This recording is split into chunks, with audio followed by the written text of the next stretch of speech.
여러분 안녕하세요. 선한니치입니다.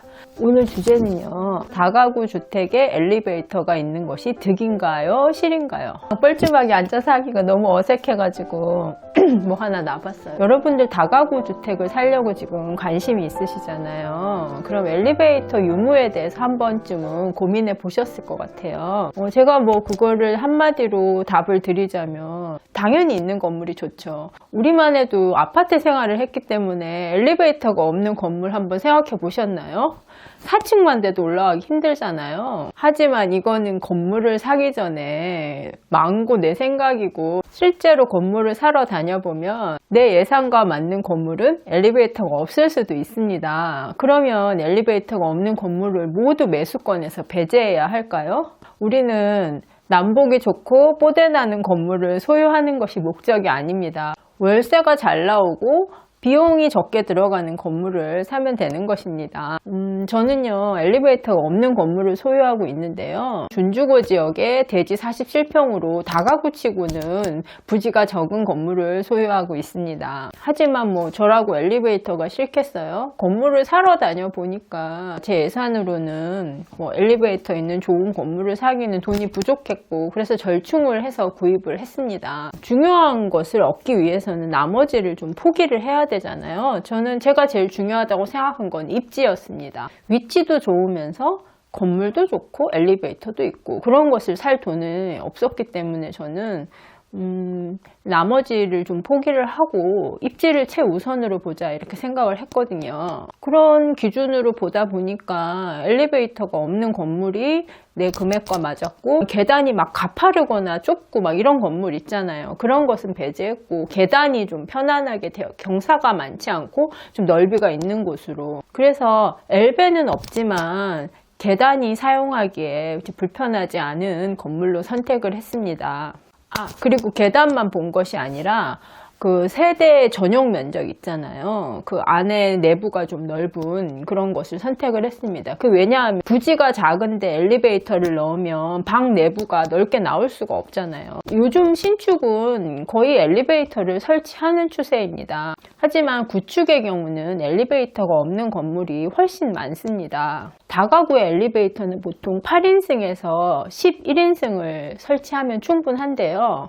비용은 4층 건물을 기준으로 했을 때 한 4천만 원 정도 든다고 보시면 됩니다. 엘리베이터를 설치하면 각 층에 그 면적이 한 2평 정도가 공용 면적으로 빠지게 됩니다. 대지가 50평일 때를 한번 예로 들어보겠습니다. 건폐율은 대부분 60%니까 건축 면적은 28평 정도 되거든요. 그러면 엘리베이터가 없는 50평에는 한 개 층에 원룸 4개 정도 나오고요. 엘리베이터를 넣었다, 대지 50평에다가 그러면 2평씩 빠지니까 한 층에 방 4개를 넣게 되잖아요. 그러면 이제 방이 하나당 크기가 작아집니다. 엘리베이터가 있는 50평 건물이라면 방을 한 개 층에 3개를 넣거나 4개를 유지하면서 그 사이즈를 줄이는 겁니다. 임차인들이 사용하는 면적은 작아지는 거죠. 그러면은 요즘에는 방을 좀 큰 거를 선호하는 추세인데 그 임대가 잘 안 되겠죠. 엘리베이터가 있다는 이유 하나만으로 방이 작아지는 겁니다. 그렇다면 한 대지가 60평 정도 되는 경우에는요, 엘리베이터를 넣고도 설계가 잘 나옵니다. 방이 작지 않게. 기준을 한 50평으로 두셨으면 좋겠습니다. 50평이 넘으면 엘리베이터가 들어가는 것이 좋고, 그 이하일 경우에는 잘 보셔야 됩니다. 방 구조가 어떻게 돼 있는지, 방이 너무 작지 않은지 그런 것을 좀 유심히 보고서 사셔야 합니다. 그러니까 엘리베이터가 있는 건물과 없는 건물에 다른 조건이 비슷하다면 당연히 엘리베이터가 있는 건물로 갑니다. 하지만 그 임대가나 어떤 방 크기나 이런 게 똑같지 않겠죠. 엘리베이터가 없는 건물이 조금 더 싸거나 아니면 좀 관리비가 싸거나 어떤 부분이 더 이득이 있다면은 2개를 놓고 재는 것이지 무조건 엘리베이터 있는 건물에 계약을 하는 게 아닙니다. 엘리베이터가 있다는 것이 만사 오케이는 아닙니다. 여러분이 임차인이라면 어떻겠어요? 내부 내가 생활하는 면적이 더 중요하잖아요. 그리고 이왕이면 엘리베이터도 있는 것이 좋다. 엘리베이터가 있는 경우 그 주인 입장에서의 한번 단점을 따져보겠습니다. 첫 번째로 어떤 것이 있냐면은 매달 관리 비용이 많이 나갑니다. 공용 전기세 같은 경우 주인이 부담하잖아요. 엘리베이터가 있으면 일단 전기세가 많이 나올 것이고, 시설 보수 비용, 점검 비용이나 그런 게 대체로 이제 얘기를 들어보면 매달 20만 원.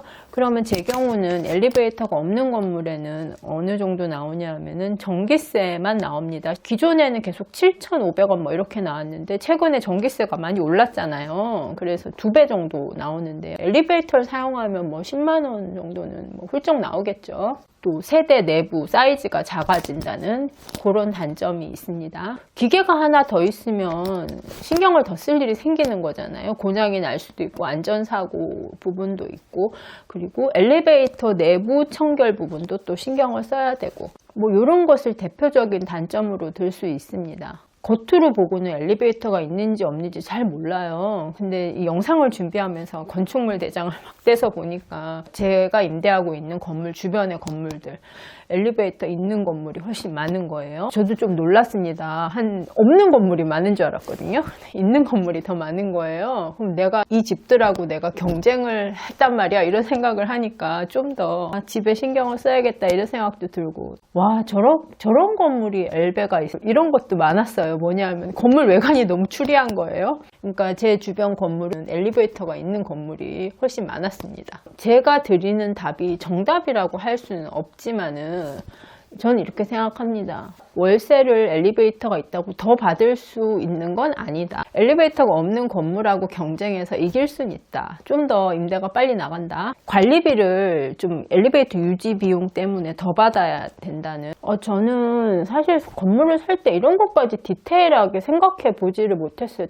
또 건물을 뭐 먼저 저보다 사가지고 이렇게 경험을 해보고 간접 경험도 없었으니까 이 부분에 대해서 이렇게 잘 알고 건물을 산 건 아닙니다. 근데 사고 나서 뭐 엘리베이터가 없어서 뼈저리게 후회하고 그런 적은 없습니다. 이렇게 불편한 점은 있었는데요. 건물을 사고 나서 붙박이장을 넣었거든요. 한 세대가 나갈 때마다 4층에 이제 세대가 나갈 때 붙박이장을 시공을 하려고 하니까 그 업체에서 아래층에 2층, 3층 할 때는 아무 말 안 하더니 4층 할 때는 사다리차를 쓰겠다고 사다리차 비용을 달라는 거예요. 비용을 지급했던 기억이 있습니다. 그러니까 이게 엘리베이터가 있으면 그냥 실고 올라가면 되는 그런 부분에서 비용이 나갈 때가 있고, 큰 물건 살 때 있죠. 침대 같은 것은 배달 비용이 있거든요. 조금 고층으로 가면 배달비를 더 요구하는 경우가 많습니다. 뭐 가전제품이 고장날 경우가 있거든요. 그래서 새로 산 적이 있는데 냉장고나 세탁기를 뭐 삼성, LG 이런 데서 사잖아요. 그럼 기사분들이 나와서 뭐 2인 1조로 배달을 하더라고요. 그래서 아무 말 없이 그냥 배달을 해요.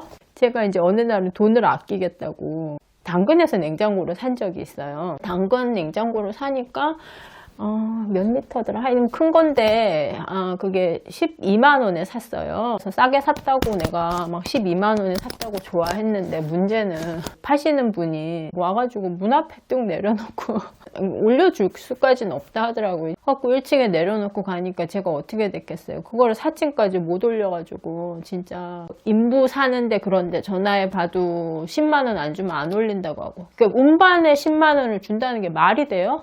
말이 돼요, 안 돼요? 내가 그럼 못하죠.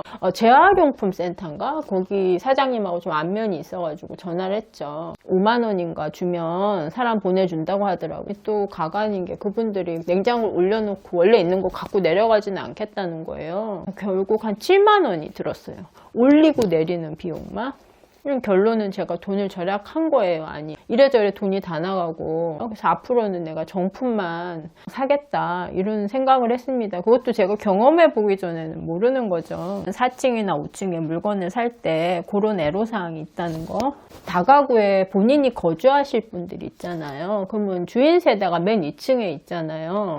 본인의 체력이나 어떤 취향을 생각을 하셔야 돼요. 보통 나이가 들어서 사잖아요. 근데 이게 계단으로 올라다니면 힘들 수도 있잖아요. 그러니까 내가 거주하실 분은 자신의 그런 거를 체력이나 나이나 이런 걸 고려하셔야 돼요. 다음에 팔 때도 생각하셔야 되고, 연령이 있는 분들이 사실 거 아니에요. 그럼 엘리베이터가 없으면 거래가 안 되는 어떤 이유가 될 수도 있어요. 다가구 같은 경우 수익형이잖아요. 무작정 좋은 거 살 수는 없는 거잖아요. 내가 투자한 자금 대비해서 수익률이 좋아야 되니까 어떠한 부분을 좀 포기하고 골라야 한다면 엘리베이터보다는 더 중요한 것이 저는 입지라고 생각합니다.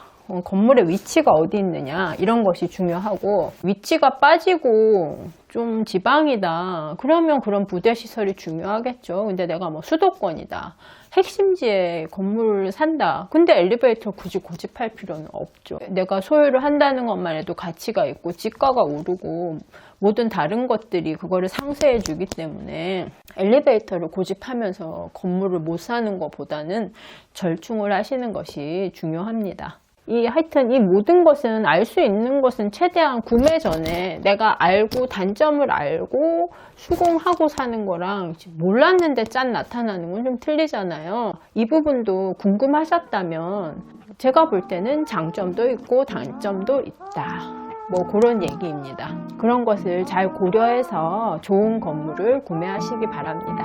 오늘 영상은 여기까지입니다. 여러분 시청해 주셔서 감사합니다. 오늘 월요일이고, 월요일 대낮부터 이 가정주부가 밖에 나와 있냐 하면은 제가 스스로 좀 힐링을 해야 될 것 같아요. 그 사람이 있잖아요, 진짜 간사해요. 왜냐하면 제가 다가구를 사기 전에는 제가 다가구만 사면 진짜 뭐 그 목표를 이루는 줄 알았어요. 그랬더니 산 넘어 산이더라고요. 사는 건 아무것도 아니었어요. 그리고 이제 사고 나니까 그 다음에 부수적인 운영하는 문제 막 이런 것들 너무 많은 거예요.